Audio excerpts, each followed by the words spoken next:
mean, there is this fantastic story of what's happening in Pakistan in this world that's foreign to us. And we hear about some of it that's very shocking to us. And like, we think, how could that happen? And I like the juxtaposition that you're trying to make with like paralleling how misogyny goes on in this country. But what I'm most interested in on that half of it is how it's happening on a subtle level.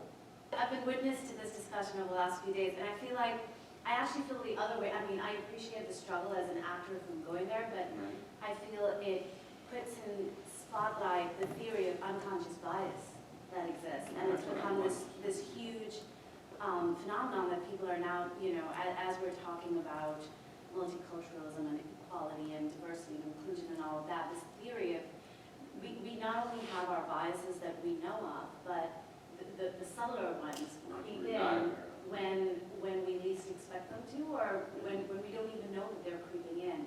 And I feel like this is a great showcase of how that just permeates through behavior that we don't necessarily have control over. Our intentions could be the very best and come from the most compassionate and empathetic place, but we can't control those little triggers. Like, I know it's cliche to say, what was she wearing? And on the other hand, it still happens all the time. So it's hard to find that balance of going, okay, I don't want to be totally cliche, and yet, let's call a spade a spade.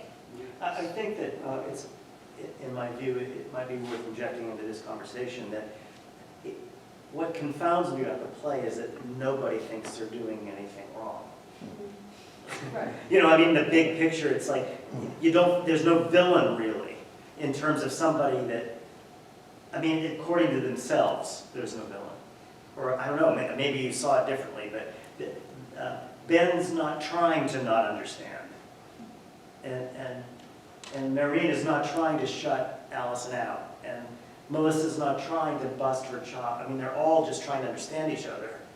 And I think it's a strength that, or at least it's interesting and provocative, that there is no, they're pushing against something that's not each other.